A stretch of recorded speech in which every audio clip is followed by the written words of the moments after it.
अस्सलाम वालेकुम वरहमतुल्लाहि वबरकातुहू। कभी कभी हम हंसते हुए भी अंदर से कहीं थके हुए होते हैं। दिल पर एक ऐसा बोझ होता है जिसका रीज़न हमें खुद भी समझ नहीं आ रहा होता है। नमाज पढ़ते हैं, दुआ भी करते हैं, अल्लाह से बात भी करते हैं, दुनिया के सब काम भी करते हैं, लेकिन फिर भी लगता है जैसे रूह को वो सुकून नहीं मिल रहा जो सुकून मिलना चाहिए। कोई ना कोई कमी, कोई ना कोई खलिश आपके दिल में हमेशा रहती है, कुछ परेशानी, कुछ चुभन आपके दिल में हमेशा रहती है। क्या आपने इस चीज पर कभी ध्यान दिया है या सोचा है ये सिर्फ दुनिया की थकान है?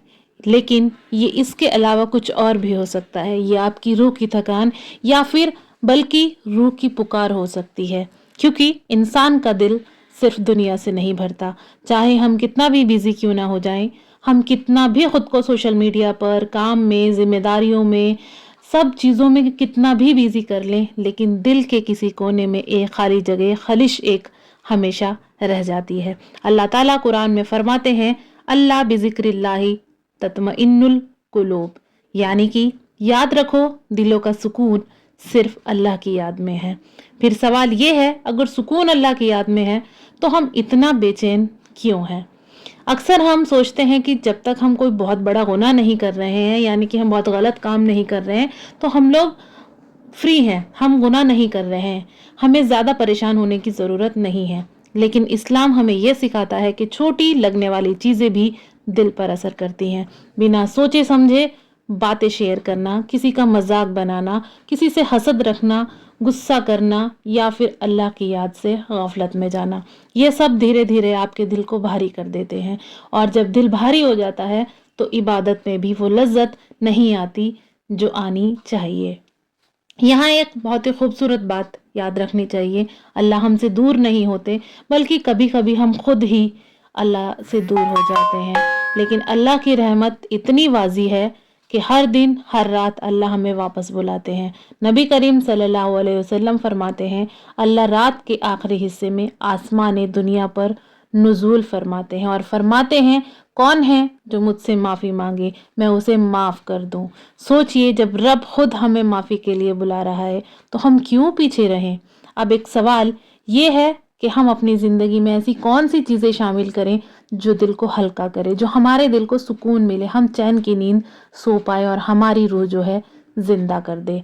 जवाब बहुत सिंपल है, रोज़ाना दिल से मगफिरत की दुआ करें, सिर्फ ज़बान से नहीं बल्कि पूरे एहसास के साथ। अस्तगफिरुल्लाह रब्बी मिन कुल्लि ज़ंबिन व अतूबु इलैहि। इसका मतलब सिर्फ माफ़ी मांगना नहीं, इसका मतलब है अपनी कमज़ोरी को तस्लीम करना और अल्लाह की रहमत पर पूरा यकीन रखना। जब आप रोज़ की दुआ को अपनी ज़िंदगी का हिस्सा बना लेते हो तो धीरे धीरे आप महसूस करते हो दिल हल्का हो रहा है, नमाज में ख्यालात कम हो रहे हैं, नमाज में दिल लगने लगता है और अल्लाह से बात करना आसान लगने लगता है।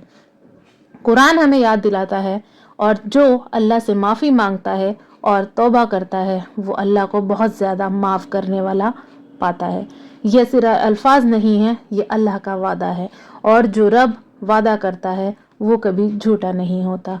जब मगफिरत आपकी डेली रूटीन का हिस्सा बन जाती है तो सिर्फ आपकी रूह नहीं, आपका रवैया, सोच और फैसले भी बदलने लगते हैं। आप गुस्सा कम करते हैं, लोगों को माफ़ करना आसान लगता है और हर मुश्किल में अल्लाह पर भरोसा और गहरा हो जाता है। यही है असली सुकून। आज का सवाल सिर्फ ये नहीं है कि आप कितनी इबादत करते हैं, बल्कि ये है कि आप अपने दिल को कितना साफ रखते हैं। आज से एक छोटा सा वादा कीजिए, रोज कुछ लम्हों के लिए सिर्फ अल्लाह के सामने झुककर कहना है, या अल्लाह मुझे माफ फरमा और मुझे अपने करीब कर दे। यकीन मानिए अल्लाह कभी खाली वीडियो हाथ अच्छी लगे नहीं तो लौटाएगा। इसको और लोगों तक ज़रूर शेयर करें ताकि लोग इसको अपनाकर अपनी ज़िंदगी में सुकून ला सकें। इसी तरह की और वीडियोस के लिए सुकून दिल को फॉलो करें। मिलते हैं अगले वीडियो में इसी तरह के एक नई ज़रूरतमंद वीडियो के साथ।